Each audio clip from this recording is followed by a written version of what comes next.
So this is me. I'm not a developer. I was mostly a tester. So I've dealt with a lot of developers, I've dealt with a lot of BDD. There isn't that much BDD or Gherkin in this talk, so it may stand out from some of the others today. Does everyone know what a bug bounty is? Yeah, cool, that's one less slide. I've done a fair amount of crowdsourced testing. So the idea is you build your product, you can throw it out to the crowd of potentially real users out there, people with real devices. Last chance, find something before this goes out to real users who are going to yell at you or stop paying bills. So I've done a lot of that work. And the work that you get depends on your reputation. You do good work for clients, you get more work. And they stream it into types of testing, functional testing, usability, security. I never got any of the security work because I'm not a security tester. Until this situation. The crowd model is interesting, typically operates on a pay-per-bug basis. So if anyone's ever rewarded a team based on how many bugs they find, you normally find developers logging bugs rather than simply fixing their code because they're more likely to win the prize at the end of the day. So pay-per-bug model has its flaws. Has a lot of competition as well. People don't naturally collaborate and help each other out because collaboration results in someone else logging the juicy bug first and getting the cash for it. Not necessarily the best service to deliver to the clients either. Ideally, you want to find the problems and help them resolve them. The rewards on offer could be pretty significant. Find a text bug, maybe you'd get $1. Find a crash in a financial app on their nice shiny new mobile application, maybe $15. Prove that they're leaking user details, $100, $200, and better reputation, more money. Nice capitalistic market. So this particular story is about one particular product. And UK audience, does everyone know what a payday lender is? You will probably recognise who I'm talking about. I am not allowed to name them. Payday lending of late in the UK, there's less of a market for it. More regulation, they're getting into trouble. Therefore, companies that don't wish to see their business die are trying to find alternative methods of making money. But in a similar vein to what they already know, taking money from people that are easy to get at, are vulnerable. And one of the reasons I was doing crowdsourced testing was I needed an extra form of income. So I had a few issues of calling my own ethics into question of what I was testing, what I was doing. Yeah, I kind of needed this money, but to what lengths was I willing to go to? My excuse was the bug bounty on offer in this particular situation for this payday lender, they were offering $1,000. Compared to the normal $1 per bug, that was a lot of money if I could find an issue.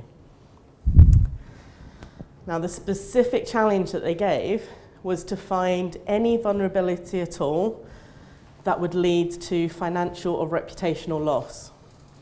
They're a payday lender, reputational loss is already out of the window. So financial loss. Now, multiple financial problems found between multiple testers, you had to split the $1,000. So collaboration also definitely off the cards. And it was all about shopping. So the payday lenders had figured if they could get people making impulse purchases online to have a nice, shiny way of getting the extra cash they needed for the impulse purchase, that would be a really good business model. So we were given a challenge of purchases of less than £30, successfully complete a loan agreement for said £30, try and get hold of the payment details. If we could get hold of the payment details, there should be a second level of protection. Those payment details shouldn't be accepted by any other merchant. So, clear challenge. There were a few practicalities. I didn't trust payday loan lenders. So I asked, what happens to my credit rating? You're going to be asking for me to test with my real life bank account multiple small approved loans. Where does my credit rating end up? Because I'd like to buy a house at some point.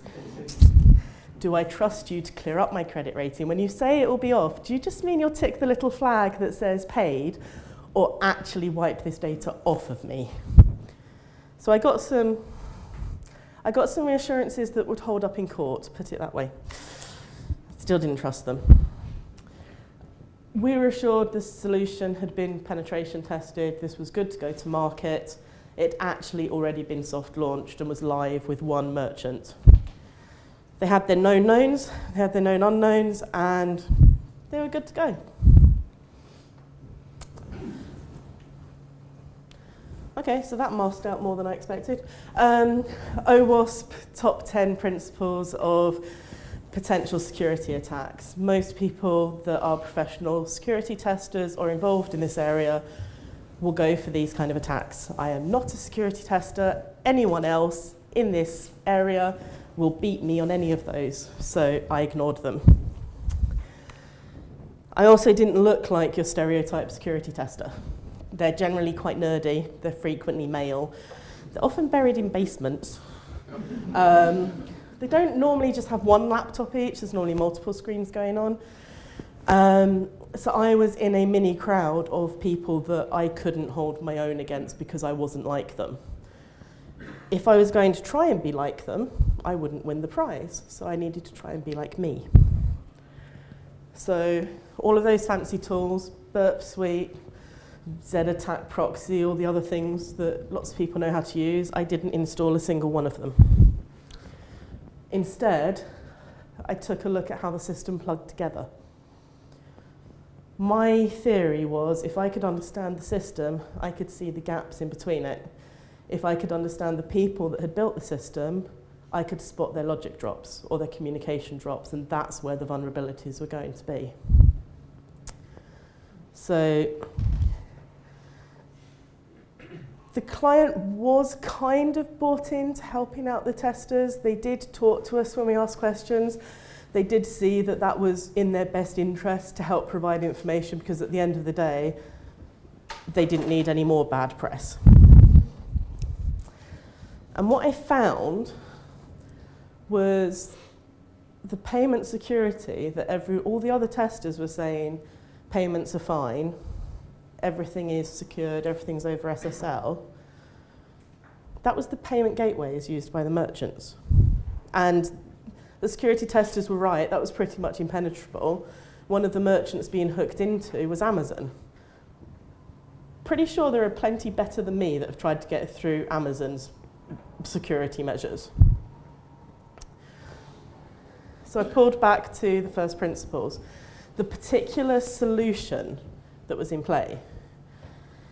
The solution was a browser widget, a browser extension. So the solution is user-side. It's not integrated as part of the payment gateway. So before any of this communication goes over, gets encrypted, goes over SSL to payment gateways, the communication is starting at the user end, just like a user typing in their credit card number. So that's where I needed to look. Now bear in mind, this is what my husband thought I was doing. He heard the word hacking and got all excited that it was going to be like Matrix inside our house. And I had to break it to him that it kind of looks a little bit more like this. Finding the pieces that fit together and the ones that are the odd ones out.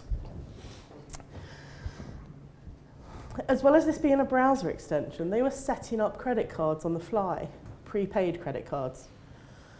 Prepaid credit cards with just enough limit on them to pay for the purchase that was being requested plus 5%. The idea was if anyone tried to use the number again, it would max out the credit card. And they were actually right on that score. That did work. The only problem was that payment card was exposed in the user's browser. All it took was me to install another browser extension to show all hidden form fields in the page. The pen test hadn't done that. The 18 months of internal development and collaboration had never done that. None of the other professional security testers had ever done that because no one had pulled back to the first principles of, when we're trying to take people's money and send through an alternative payment, you know, a really great idea is a browser extension. Got a little bit worse. They didn't believe me. They had 18 months of development, a pen test, and a load of security protocols that had passed. I was not a security tester and I couldn't have possibly broken it. So they told me, didn't happen, wait for the goods to come through. Oh, something will stop it in the background, payment won't be processed. You've got the card details, you can't possibly use them elsewhere, you're lying. So, luckily for me, at least one person at the client end went, hang on a minute, on the slim chance she's right, this could really cripple us, and the FSA, FCA, whichever one, are already mad at us, it's only going to get worse. To prove it, they asked me to repeat the process 6, 7, 8 times. Going over my footsteps again and again. The people that were meant to be sense checking what I could do kept telling me the steps failed for them. And I kept telling them because they were making assumptions about what I was writing down, not following what I was writing down. Back to my husband again. He's luckily a lawyer of the criminal variety, not criminal activity, but criminal defense at the time. So I went to him and went, I'm doing this. At what point is this fraud, theft, handling stolen goods, or generally just jail time? And he gave me the advice that all good lawyers give, get it in writing. So every time they asked me to repeat my actions, I refused to take verbal instructions that had to be in writing. I was trusting them to make good on the payments to the merchants. I don't want Amazon coming and yelling at me. So I kept repeating it, and the goods came through, and I sent photographs of the goods to prove they'd come through, and I made sure to buy stuff I could give away as presents. And eventually they realised I wasn't lying. And they realised that they couldn't launch their product. They couldn't fix this. They were a sticking plaster over the top of payment gateways that they didn't control. The only way to do what they needed to do was broker some relationship with payment gateways and do it properly. And actually, about 6 months to a year later after they canned this product, and they've canned 18 months of development of a pretty big team, they've canned a lot of money developing this. They bought another company that had done it properly. And I believe that company is now out on its own right, is Klarna, so you'll see them coming up as pay later on Amazon. So the legitimate company came up with a solution. I got the bug bounty.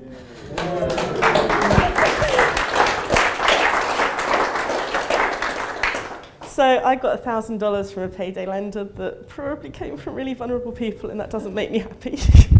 But at the time, I really needed that money. That makes me sound really bad. What I wanted to do is give you the takeaways that tools assist what we do, they don't do what we do. And the biggest dangers to what we do come when we start switching our brains off or making assumptions about what's happened in the discussion that happened before it got to us. Pulling back to the beginning is always an option. Questioning why we're doing things is always an option. I just wanted to say that it's not an isolated situation. It's one story with one company. The experts, even if it's us thinking that we're the expert, we can be wrong. And it's good to have a discussion about why we might be wrong, work out if that's true and learn from it. And in terms of security, think about it all the time, whatever you do. And that's me.